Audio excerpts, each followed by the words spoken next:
warahmatullahi wabarakatuh. Perkenalkan, nama saya Rafa Melika dari Fakultas Ilmu Komunikasi dan Bahasa Universitas Bina Sarjana Informatika. Kali ini saya akan membawakan pidato mengenai peran anak muda di era milenial. Sebenarnya apa sih peran yang bisa mereka lakukan di masyarakat gitu. Banyak banget sebenarnya sebagian dari muda kita tidak bisa menyadari bahkan mengetahui apa peran mereka, padahal mereka memiliki peran yang sangat penting hingga hanya mereka yang bisa menentukan masa depan dari bangsa ini sendiri. Sehingga saat ini pemuda merupakan agen perubahan yang diharapkan dapat membuat perubahan yang lebih baik untuk kedepannya. Menjadi ciri khas pemuda di era milenial dengan pemuda sebelumnya adalah perkembangan teknologi sekarang ini telah menjadikan para pemuda milenial masuk dalam dunia digital.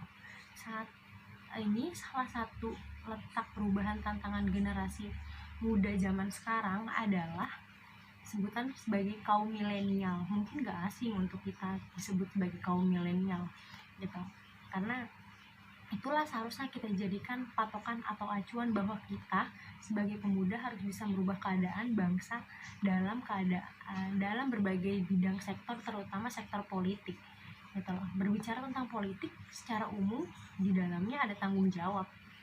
Keberagaman harus dimaknai dengan kekayaan, bukan untuk dipertentangkan. Namun segelintir orang telah menyalahgunakan sehingga yang terjadi tidak sesuai dengan ekspektasi atau harapan, yang mana dikatanya aktivitas politik identik dengan orang-orang yang merebut kekuasaan demi jabatan dan uang.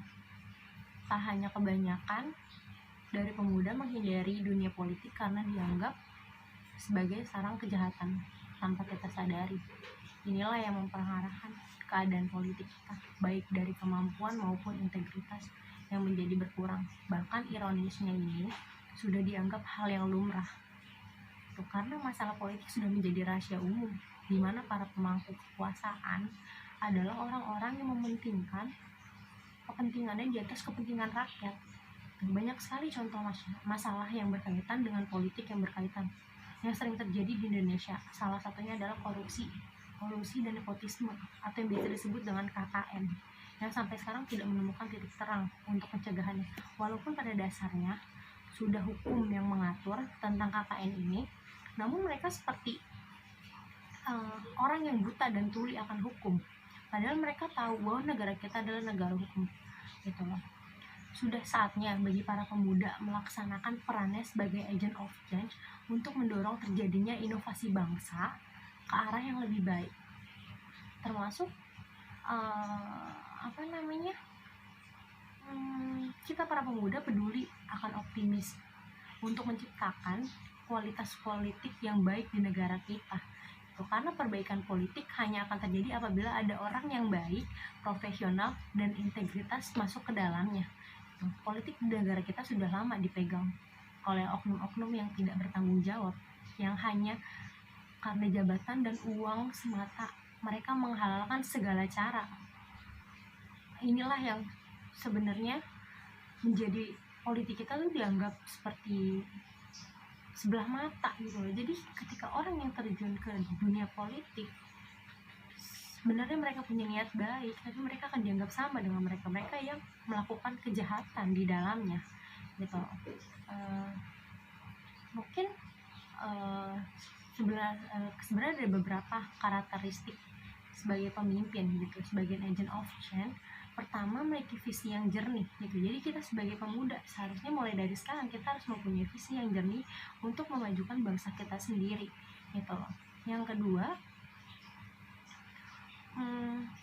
kita itu harus bersikap kritis, analitis. Kritis bukan berarti menentang gitu. Kita hanya menyikapi apa yang kita ketahui dengan memberikan pendapat kita gitu loh. Karena sebagai pemimpin yang baik, kita harus menggunakan akal sehat untuk berpikir, sehingga tidak ada hal yang langsung ditelan mentah-mentah. Semua harus dicerna, semua tidak bisa diterima begitu saja. Yang selanjutnya, pemimpin harus mengetahui gitu, dan akan memberikan contoh yang baik, tidak hanya instruksi gitu loh. Selanjutnya, membangun hubungan yang baik, hubungan yang kuat dengan orang-orang sekitar. Mereka tidak hanya mementingkan ego mereka tidak hanya menjalankan apa yang mereka perlu tanpa mereka harus mengabaikan orang-orang yang ada di sekitarnya gitu. Dengan kata lain, kita sebagai pemimpin harus memiliki integritas agar dapat dipercaya. Jadi kunci kesuksesan negara ini ada di tanganmu, tangan kalian anak-anak muda Indonesia. Maka sadarlah untuk tingkatkan peranmu dan mengetahui fungsimu sebagai anak muda yang ada di negara kita. Terapkanlah sebagaimana mestinya. Sudah waktunya pergerakan pemuda Indonesia kembali bangkit. Kita adalah pemegang tumpuk perjuangan. Berjuanglah untuk mengembalikan rasa keadilan bagi seluruh rakyat Indonesia. Mungkin sekian yang bisa saya sampaikan, kurang lebihnya mohon maaf. Wassalamualaikum warahmatullahi wabarakatuh.